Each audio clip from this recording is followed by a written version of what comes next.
Good morning, everyone. You're here with Bruce Lindholm from Realty Group. In the background, you have Austin and Sam, proud new homeowners, actually first-time home buyers. That's right. Good morning. Tell me, did you enjoy the process? How was it?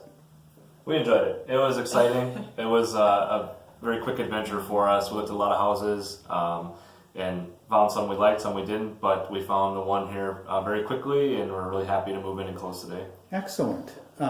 Tell me, what do you think your first project will be, besides moving?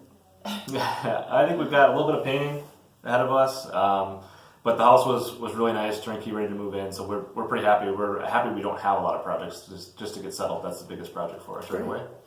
If there was one thing you could change, what would it be?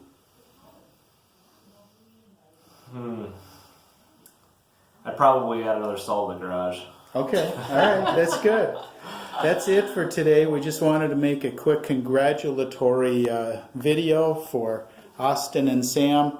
Thanks for joining us, and Bruce will catch you again another time. Thanks.